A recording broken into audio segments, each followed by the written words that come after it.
Welcome to Thriving Entrepreneur with your host, Steve Kidd, third-generation minister and 30-year business coach. Listen in as amazing, world-changing authors, speakers, and coaches share their struggles and victories. And hear from best-selling authors' insight into how you too can live your life as a thriving entrepreneur. This is Steve. Welcome to Thriving Entrepreneur. How are you doing today? I'm so glad that you're here with us today. I really believe in you, and I see greatness for you. But my opinion in this particular case, what we're going to talk about today, my opinion doesn't matter. I hope you're surrounded by a lot of people that really encourage you and believe in you. But at the end of the day, the question to ask yourself is, what do you believe about you? Do you believe in you? And here's the good news about it.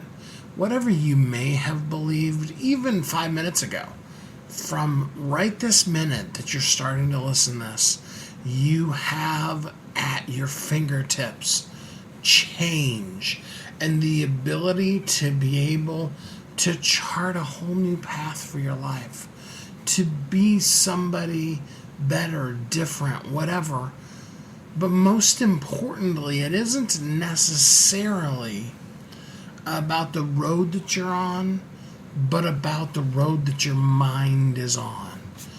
There's an old saying, whatever your mind can conceive and believe, you can achieve. Now think about that for a minute. Conceive, you can come up with the whole concept of something. And believe.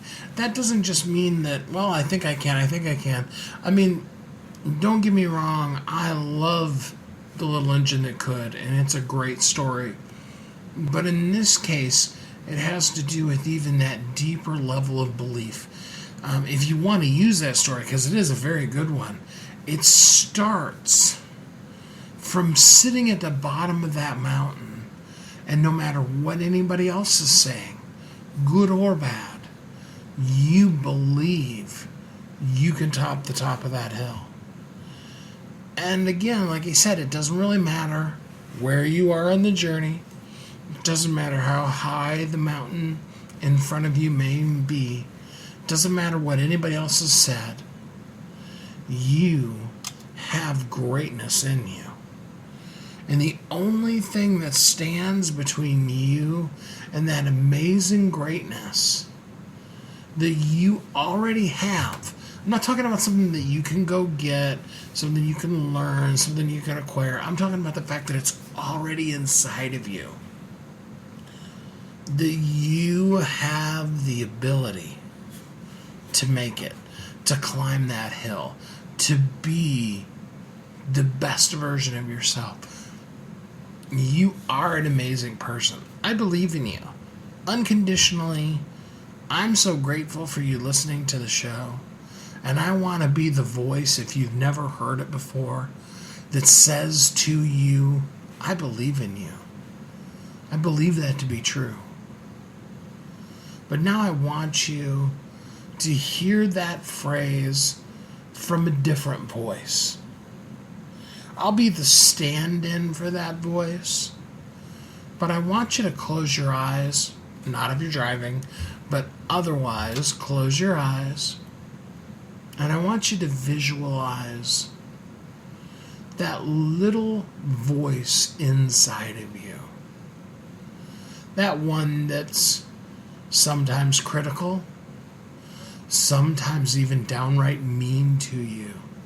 That voice that's in your head, that's talking to you, that voice that you've listened to. Now, some people, while they've got their eyes closed, they hear a sweet, angelic voice. And the voice, if they were going to personify their internal dialogue, would be angelic. It would be, like a kind, loving mother, or something like that. For others, you struggle with that. Even as I'm telling you to imagine that voice, the personification of that voice, the person that you would identify that as, is horrible, ogreish, the most awful monster you can imagine. And you can see the face of that voice being cruel to you, saying mean things to you.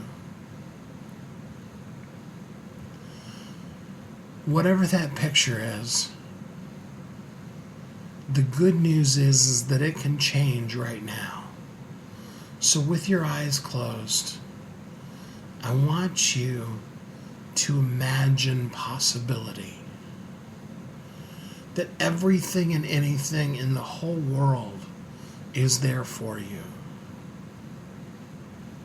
I love one of my therapists, the many different therapists I've met over the life, one of them that I worked with, she said to visualize the 2 or 3-year-old version of yourself. You've seen baby pictures of yourself. You were cute, weren't you?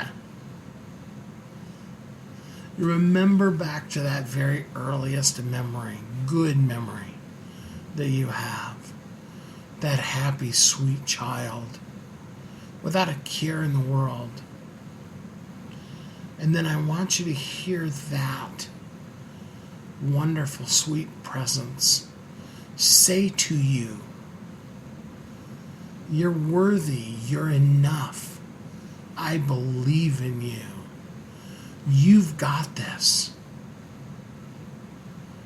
This road that is before you, that you're looking to choose now, is the path to one place: greatness. That's right, deep inside of you, there's that little child that believed everything was possible.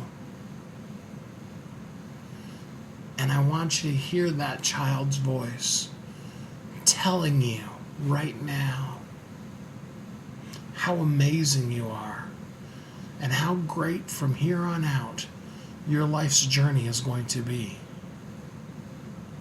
Hold that in close and tight for a minute. Say some nice things to yourself.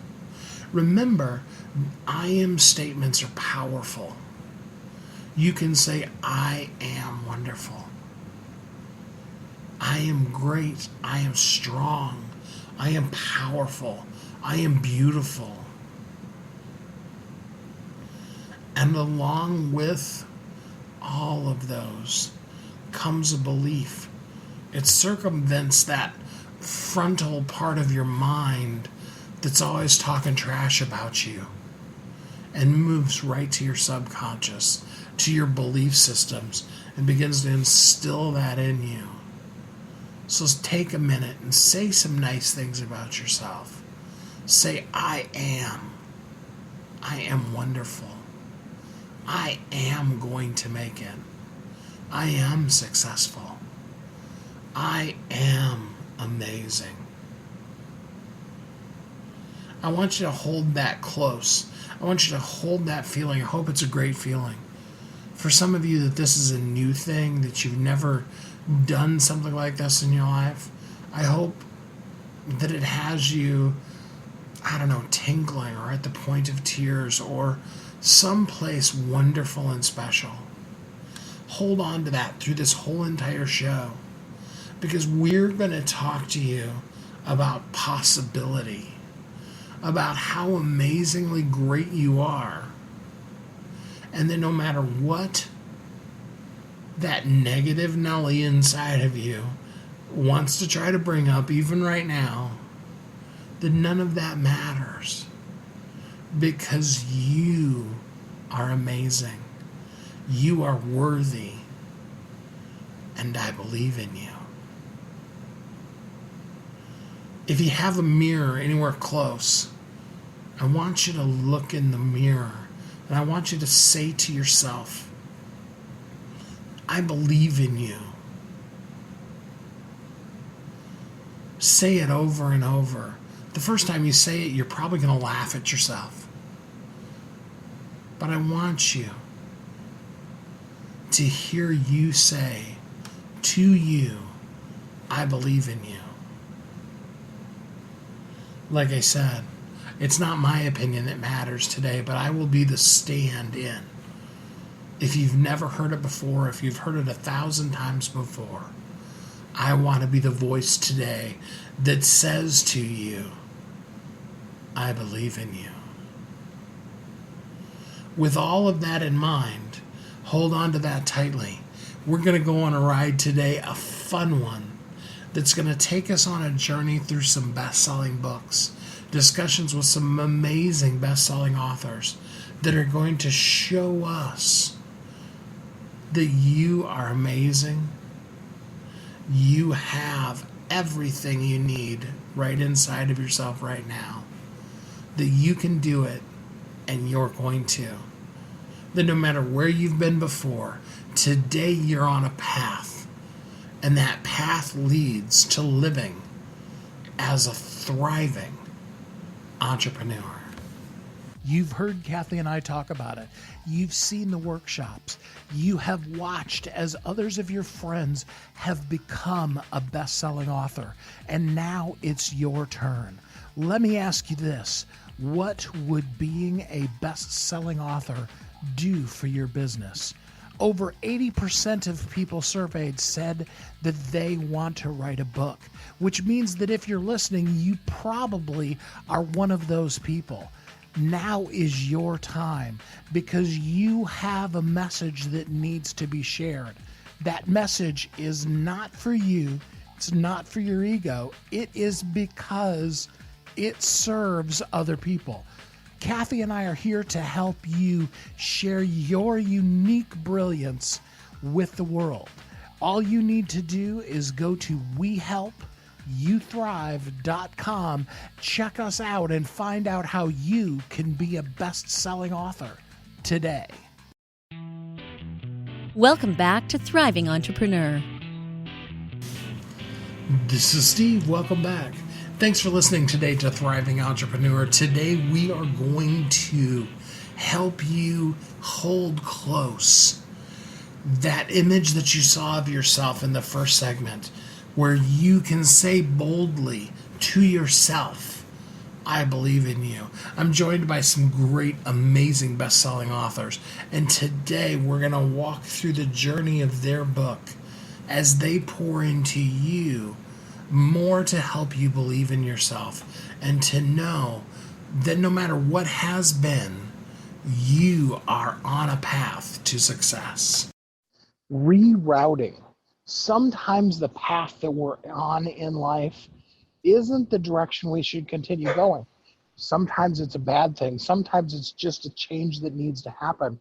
Either way, sometimes you need to change your pathway in life. And that's what the international best-selling book, Rerouting, is about. It's written by Anissa Zabriskie, and she's here today to talk to us about how you, too, can reroute. Hi, Anissa. How are you today? I'm good. How are you, Steve? I'm doing great, thanks. So, rerouting, tell us what that means to you. So, I'm glad you asked. I want to share a little bit about the title. So, one of the things that I've noticed after becoming a life and career coach is that many people are looking to just reinvent themselves. They've gone a certain path or down a certain path in life, either by choice or some of it was things that were done that they didn't have a lot of control over.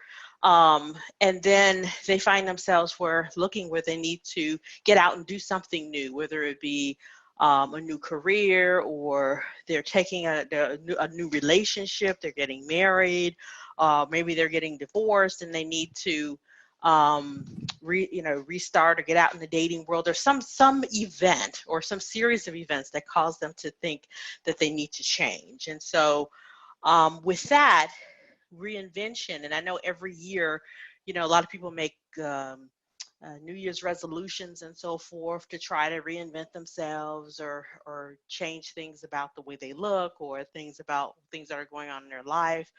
But in each one of those instances, whether it be a life event or at the beginning of the year, people need to reinvent and approach things differently. And that's where the rerouting title came from, because life is very similar to being in your car, being in your vehicle, and listening to that global positioning system, that GPS. And many times we're on these paths, and all of a sudden something will happen. There'll be a detour, some construction or something, accident, something will happen where we have to reroute. And so we were, myself and my team were coming up with the title. And so that was one of the things that stood out, is that rerouting, that voice that comes on, or that sound that goes on with your GPS that says, hey, I need to go differently now, and to get to my final destination. So tell us a little bit about you. I mean, obviously, I think everybody that's reached, over the age of 5 or 6 has had to reroute in their life. So I'm sure you've had some reroutes in your life. Tell us a little bit about your background. Sure. Yeah. I started out kind of rerouting right out of the womb. I mean, I was born in the 70s, and my parents immediately gave me up for adoption. So I never got to know my real parents. And so I was born in Indiana, grew up in the Chicagoland area, and grew up in a good home. We had some challenges along the way, but for the most part, my upbringing was fairly good. However, from the age of 5 up until I was about 12 or 14, unfortunately, I was molested by a family friend, and so again, another rerouting kind of took place, because I didn't, in the 70s growing up, we weren't given information a lot about what being abused was about, or how you should treat your body, and if people are doing something to you that they shouldn't be doing, what to do in those situations. And so not having that information, I went through thinking that this was an okay to have this relationship with this individual, but it wasn't. And so I was being taken advantage of and didn't even realize it until finally I went to my mother and told her what was happening. And so that kind of changed the dynamic between my family and this other person. And so that was a change. And also, with that, along with, growing up as the only child in the household, and I was bullied in school quite a bit. In high school, I was bullied. So I had a lot of issues going through those formative teenage years. And so finally, I found my way. I joined the U.S. Army ROTC Corps in college, and completed that 4-year program. And that was kind of the discipline, and created the training that I needed in order to really move myself forward.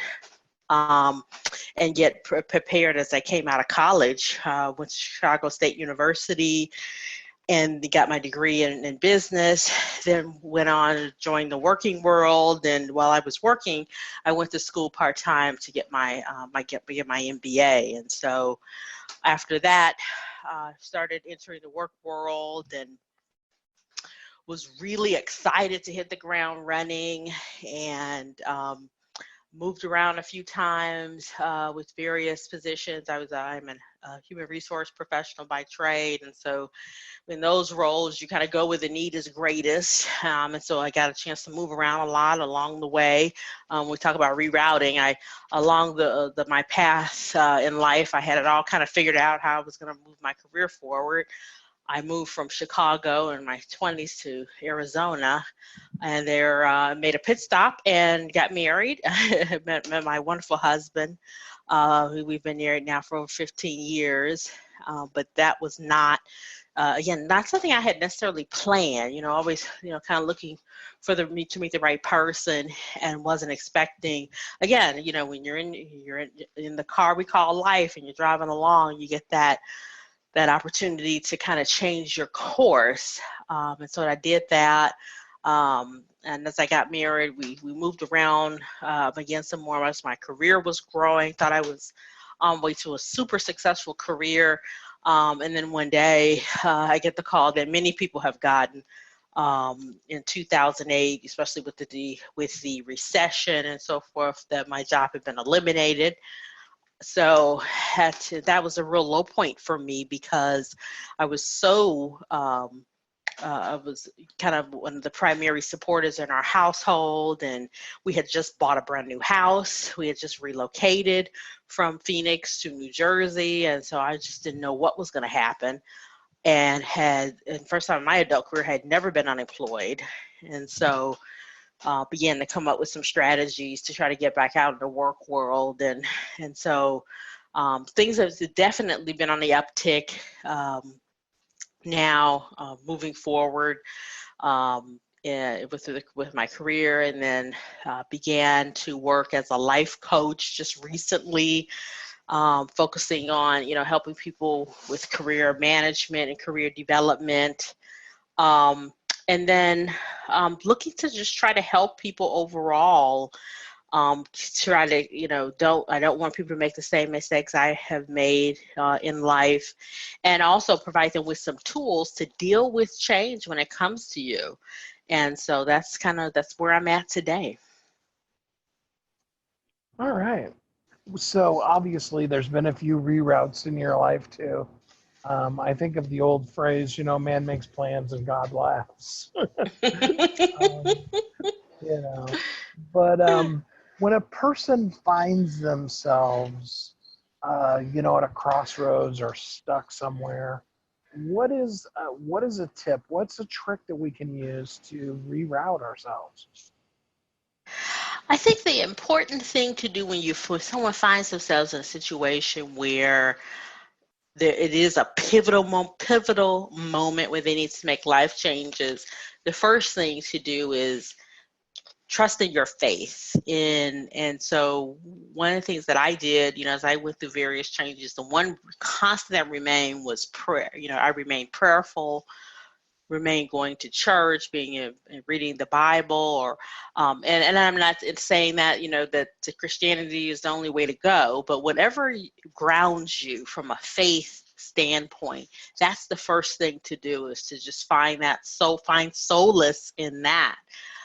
And then began to put your plan together on how you're going to overcome, whatever it is. I mean, a perfect example, as many people have, I've lost both my parents, and I know when my mom passed away some years back, just dealing with that, going again, praying and asking God for some guidance and somehow to deliver and provide me some guidance in terms of what to do and how to do it, and that was step one. And then next I kind of moved forward with creating some plans, making some conscientious choices, and starting to build my network to help me through that particular grieving process.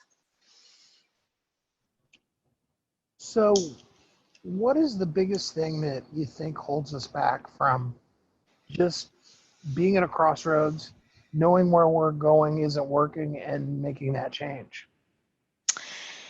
What holds us back, and it's the same thing that kind of holds me back too, Steve, and that is the fear of change, being afraid of doing something different, or doing something that's really outside your comfort zone.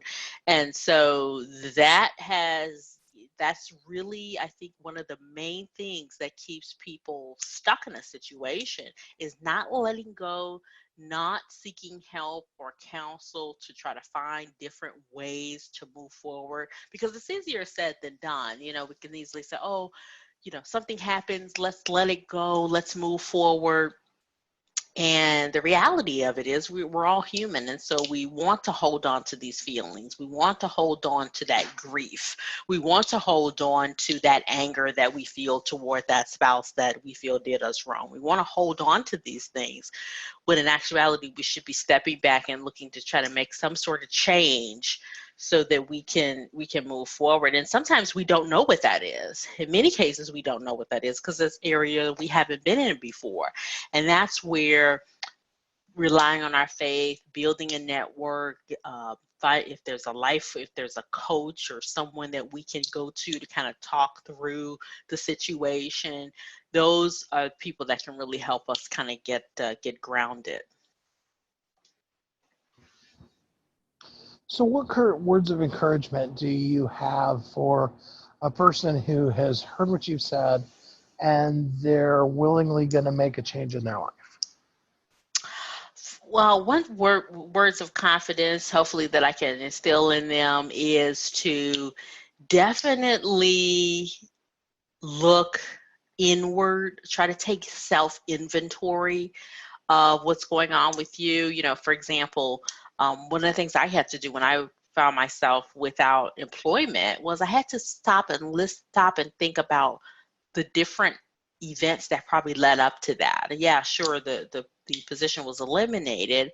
However, were there some things that I could have done differently, or what are some changes I'm going to make going into that next career that's going to help me have more longevity?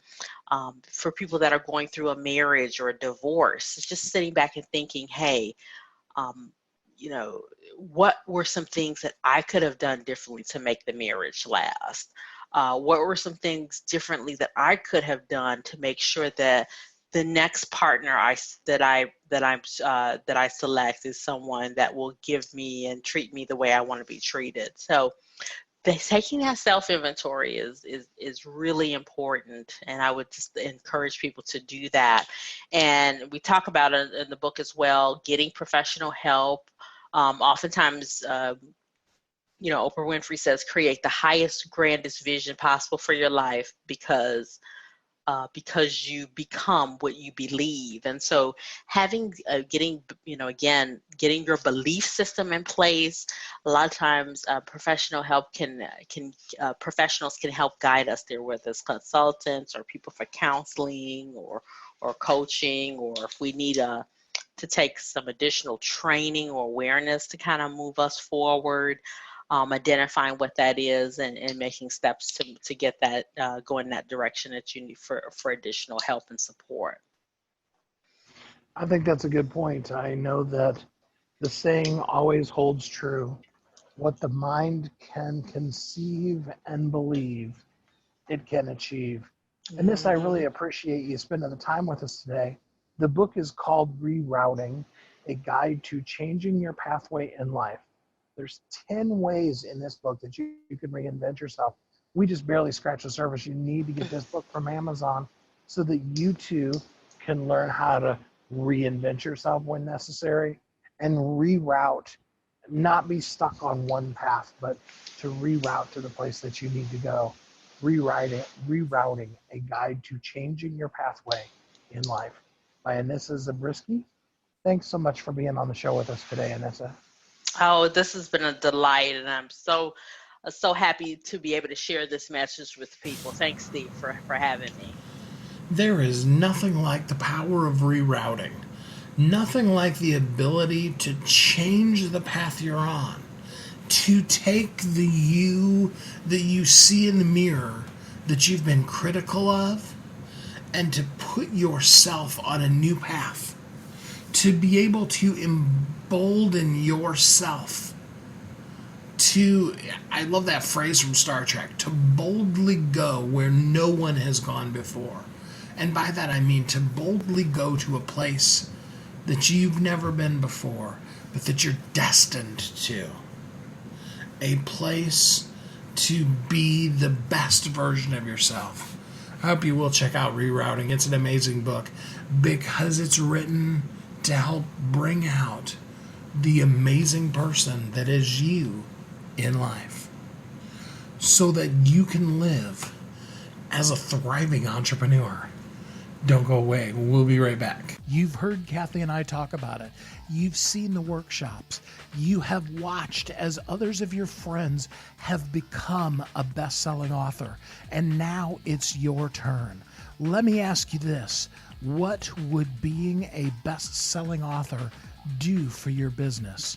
Over 80% of people surveyed said that they want to write a book, which means that if you're listening, you probably are one of those people. Now is your time because you have a message that needs to be shared. That message is not for you. It's not for your ego. It is because it serves other people. Kathy and I are here to help you share your unique brilliance with the world. All you need to do is go to WeHelpYouThrive.com, check us out, and find out how you can be a best-selling author today. Welcome back to Thriving Entrepreneur. This is Steve. Welcome back. I hope that you're holding on tightly to that belief in yourself. If you need to, go back and visit that mirror again real quick and say to yourself, I believe in you. Because you are worthy. And even if you haven't believed in yourself, even when you believe otherwise, you are worthy. So next up, we have an amazing best-selling author who is going to share with you her book, You Are Worthy Even When You Believe Otherwise, a guide from the overwhelmed perfectionist. I hope it will help you believe greater in yourself and to really hold on to the fact that you are worthy. Join me in welcoming Julee Hunt. Hi, Julie. How are you today? I'm awesome. And you? I'm doing great, thanks. So give people an idea where you're coming from. Who are you and where did you come up with the book? Well, I am basically a worthiness warrior. My mission in life is to make sure that everybody can see that they are worthy, that they all have value. And that's where my book came from, because I spent a lot of my time in the unworthiness zone in my own personal life. And it was really one of those lives that I was letting happen to me as opposed to creating it. And when I finally realized that I had value and that I was worthy, I took that journey from unworthiness to worthiness. And I decided that this life is so great. Everybody needs to know that they can have this. That's why I wrote the book. So important, because I think all of us have at least that time in our life where we are struggling with who we are and are we worthy of what we're doing. So talk a little bit about that. I mean, why is it so easy for us to question ourselves, but yet so hard to value ourselves? I think the reason it's so hard for us to see how much worth we have is because society is constantly bombarding us with messages of we are not enough. From the news to advertising to social media, we can look anywhere we want at any moment of a day and learn that we are not enough. And I think it's so important to be able to discern those messages and determine whether they're really our truth or whether they're just somebody else's truth. And when we realize that we can hear advertising or social media posts or messages on the news that are all negative, when we realize that we can discern those, we can start to see that we are the ones that hold our worthiness inside of us. And we are the ones that get to be the keepers of it and get to maintain it, not the news or social media. Does that make sense? Absolutely, it does.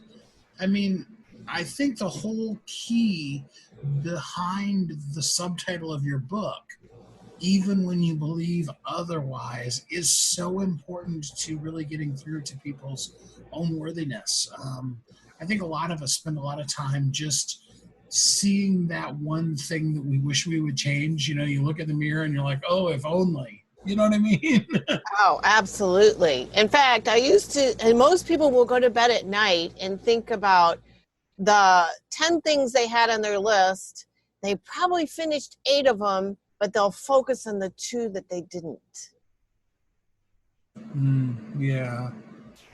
So overwhelmed perfectionists.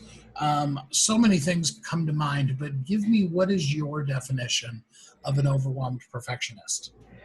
Well, perfectionism in itself and striving to be perfect will create an overwhelmed person. Let's take an example from my own life where we used to have parties at our house, and I think my husband used to cringe every time that I said, oh, let's have a party, because he knew that it was going to have this huge list of home improvements that needed to be done with unrealistic expectations and timelines. And it's that need to be something to the outside world that you already are, and it doesn't matter whether other people see it. What matters most is that you see it. And being a perfectionist, I always like to tell people, you were born in perfection. That box has been checked and it cannot be unchecked. So just stop striving for it. You already are. That's so good. I mean, really, truly, nobody else can be you. So you've already won. Exactly. You are the best version of yourself. Just be that version, and people will already see magnificence, and they'll want to be their own magnificent person. So what can we do with it? What does the acknowledgement of our already worthiness do for us? State that again. What does being able to acknowledge that we are worthy, what does that do in our lives? What kind of shift does that make between how we exist in the world? Well, understanding and seeing and valuing and acknowledging your worthiness brings a whole lot of goodness to your life. It makes life a whole lot easier, a lot more fun. It's filled with a lot more joy, positivity. Things that we used to struggle with before are no longer a struggle. And it creates more success, fun, laughter. I mean, just anything that you want in your life. When you see your value, these things will just come to you automatically. And you don't need to try and prove to the outside world by being a workaholic or by having the perfect home. You don't need to prove to the outside world, because it's just a given that you're worthy. I mean, who doesn't want more success, fun, and happiness in their life? Truly, that is like the goal, I think, for everybody, and it's already here. We just need to honor and accept it. So let's take it the other direction, though, because I just know there's somebody out there that's saying, yes, but you don't understand all that I've been through, Julie. If you had seen all that I've been through, you too would be very critical and judgmental of yourself. What do you say to those people? Yes, I used to be the same way. And I think we can be our own best critics. But when you criticize yourself, you're not only hurting yourself, but you're hurting everybody else in the world. And I used to have a very active inner bully, or you might say in my case, I had an itty bitty shitty committee, but they will talk to me in a way that I wouldn't let anybody else talk to me. And so the question I always ask my clients is, if you wouldn't let your best friend talk to you this way, why do you talk to yourself this way? You want to be your own best friend. When people come to me and say, oh, but I've had the worst life ever. You know, I was raised in an abused home. I've been raped. I've been abused in a marriage. I had many, many reasons to be pessimistic, negative, not believe, just really not believe in my own worthiness. But those things are things that can't break you when you look inside to find your value, because that's where it is. It's not outside yourself. And I can tell you that people who have made huge strides in success, even though they had horrible backgrounds, have become extremely successful, like Oprah Winfrey, defying the odds. And so if you think you are the only one that's in that place, I want you to know that you're not alone, and have hope that you can rise above that when you see your own value and not let other people determine your value. So I've become an expert at not seeing my value, and of pointing out all of my flaws to myself. How do I even begin the process of seeing value within myself?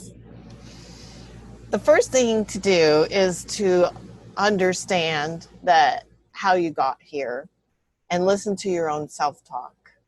When I started listening to my own self-talk, I would write in a notebook every day things that I would say to myself that were negative. And I would come home every night and I would write them down and then turn them around to something positive. What I really couldn't believe at the end of the day is how bad I talked to myself, how negative, how mean I was to myself. The first place to start is in your self-talk, and to listen to your self-talk and turn it around. And the second place to look is to just look in the mirror and say, I love you. And I think that was one of the hardest things for me to do, because when I looked in the mirror, I was like, I love you. No, I don't love you. You have too many flaws. You're too negative. The list of negative comments can go on and on. So I started with, I am willing to love myself. I am willing to love myself. And that moved into I am.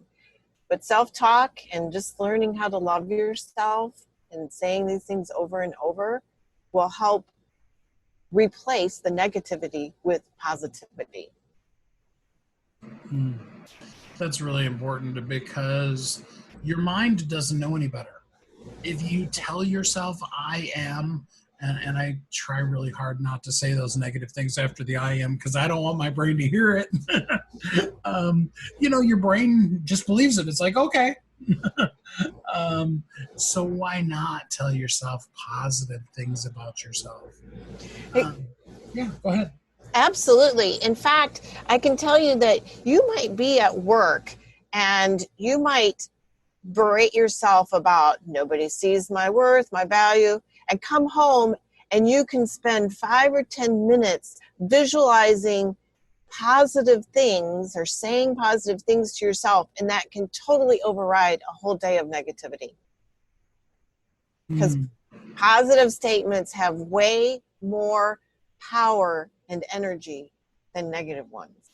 We just give more power to the negative ones. Yeah. I always tell people, because there's this big debate in Facebook about people who like their own stuff. And I'm like, of course I like my own stuff. If I don't like my stuff, how should I expect anybody else to like them? I love the new hearts because now I can heart myself up. I love the new hearts too. And I like to say to my clients when they're trying to figure out why doesn't somebody like me? I always ask them the question, well, do you like yourself? And when the answer is no, I'm like, well, why are you asking somebody to do something for you that you wouldn't do for yourself? So starting with yourself is the first place to start. So we gave them the action. Begin to write down the negative things you're saying about yourself. After I've captured all these wonderful negative things I've said about myself, what should I do with them? You want to turn them around. I have in my book a tool called the turnaround. And that's where you take the negative and you turn it into a positive. So maybe I might say a negative that I hear all kinds of negatives, but some of the more frequent ones are, I am dumb, I'm fat, I'm lazy. You could turn dumb around to, you know what, I am so smart that I have a college degree and I know how to change my life, or anything that can change that thought into a positive. And you may not even believe the positive the first time you say it, but that's okay, because what you're doing when you change your negative to a positive, you're retraining your brain. You were born positive, you learned negativity, and now you can unlearn it. That's a good visual too. I think maybe a lot of us, it would serve us if we would, when we're being negative to ourselves, imagine what a negative baby would look like.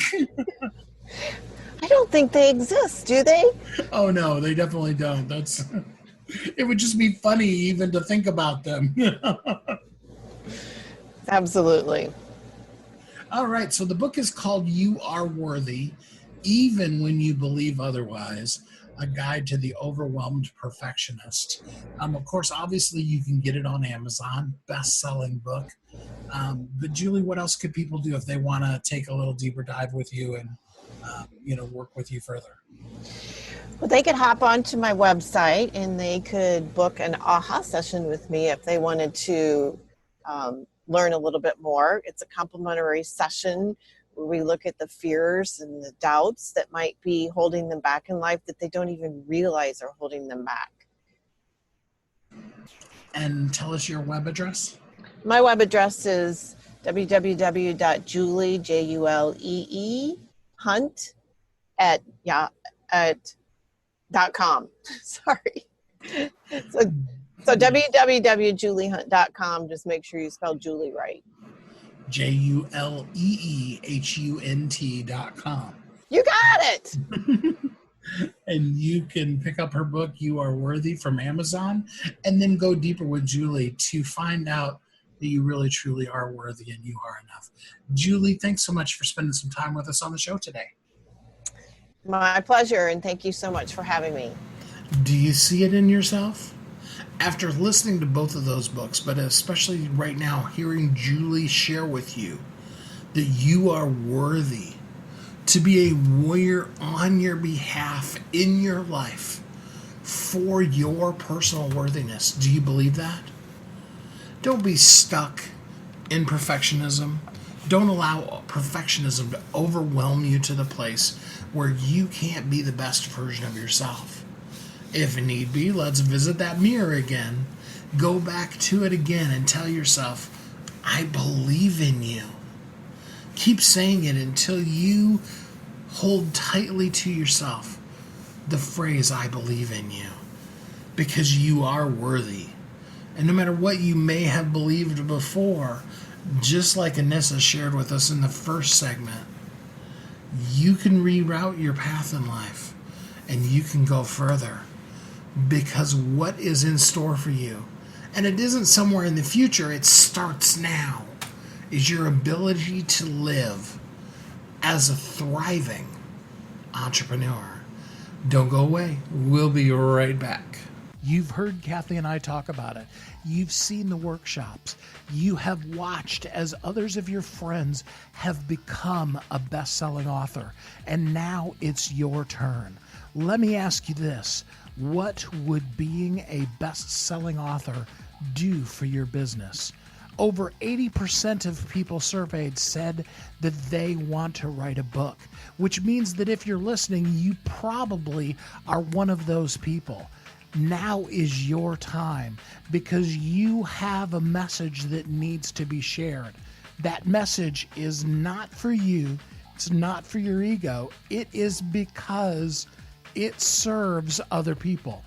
Kathy and I are here to help you share your unique brilliance with the world. All you need to do is go to WeHelpYouThrive.com, check us out, and find out how you can be a best-selling author today. Welcome back to Thriving Entrepreneur. This is Steve. Welcome back. Thanks for listening to Thriving Entrepreneur today. I hope we helped you move even just a needle point forward in that ability to see yourself, to see the worthiness in yourself, and to be able to take the path that you may have been on, change it up, and go a newer, better way.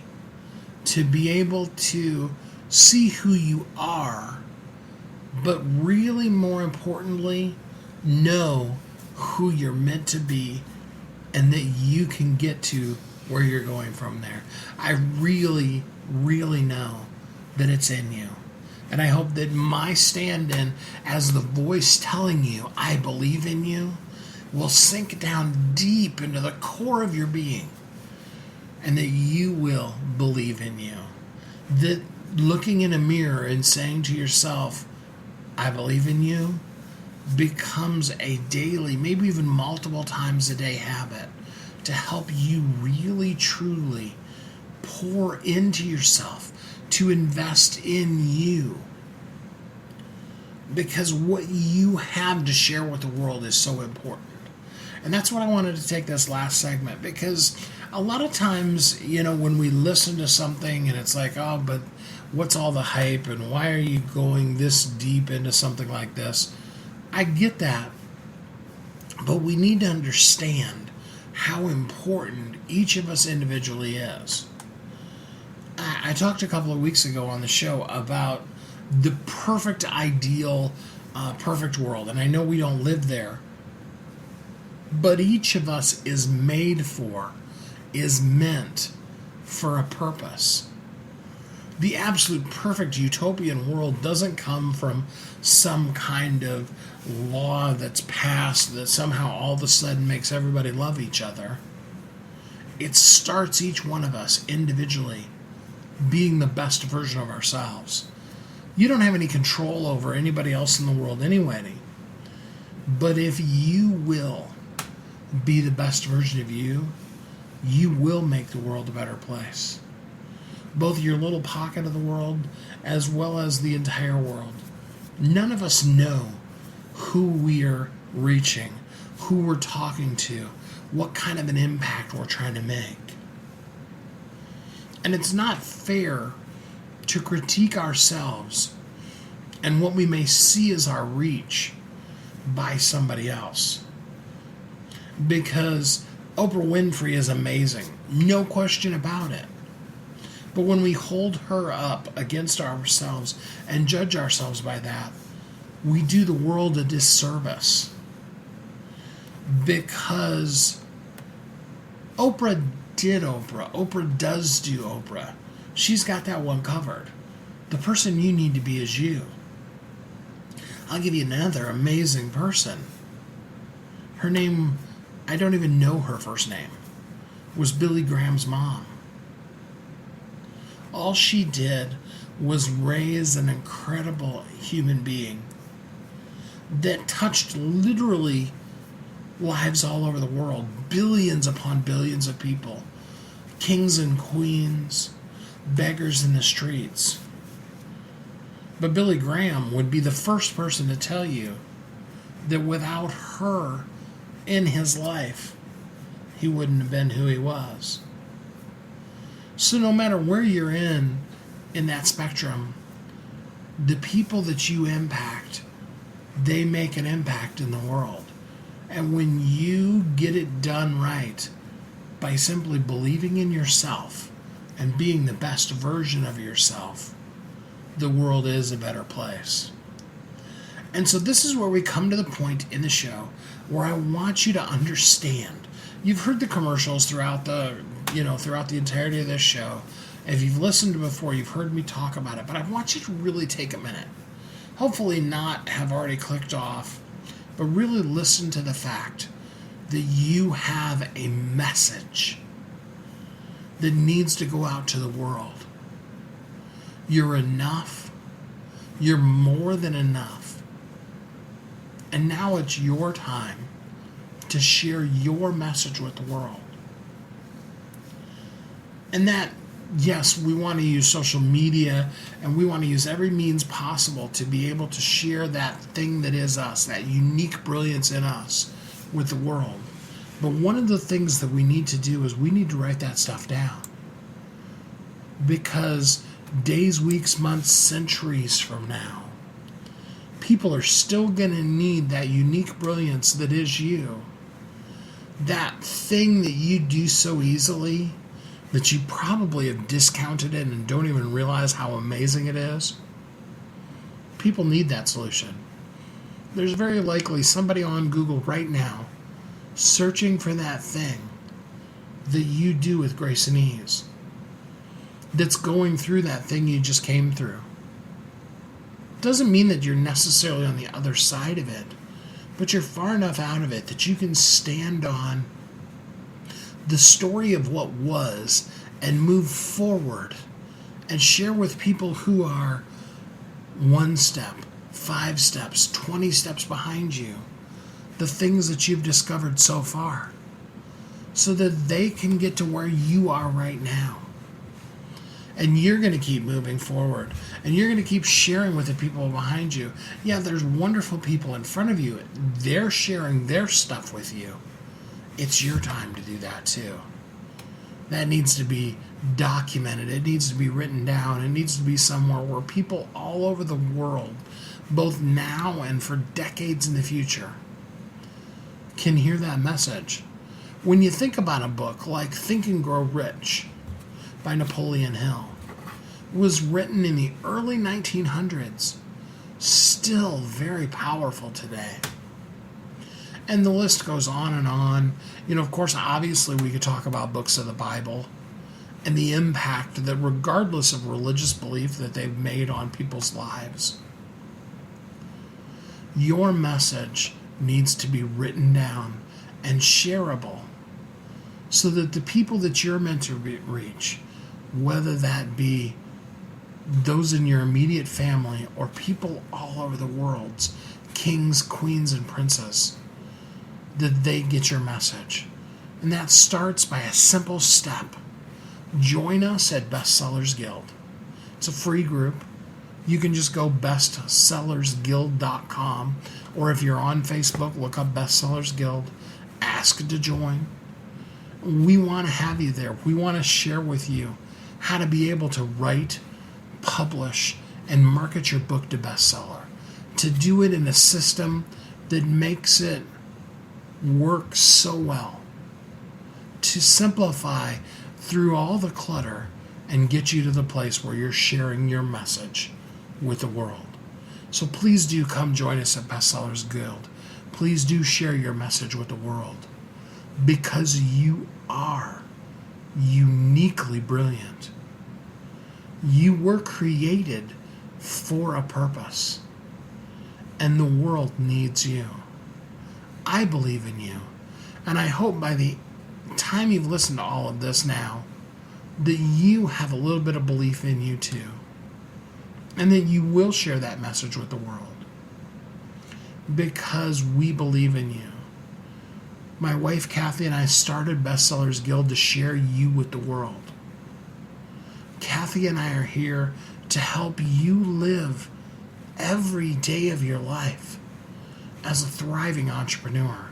Not in a happy, giddy state, but just simply in a state where you're living the best life you can today.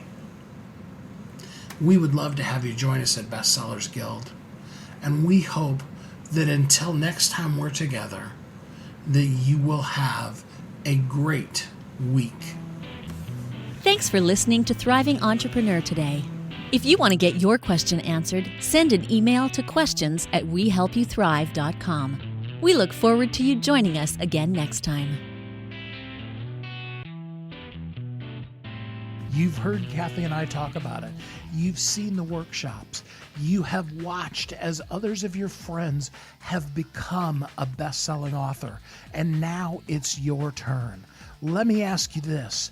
What would being a best-selling author do for your business? Over 80% of people surveyed said that they want to write a book, which means that if you're listening, you probably are one of those people. Now is your time, because you have a message that needs to be shared. That message is not for you. It's not for your ego. It is because it serves other people. Kathy and I are here to help you share your unique brilliance with the world. All you need to do is go to WeHelpYouThrive.com, check us out, and find out how you can be a best-selling author today.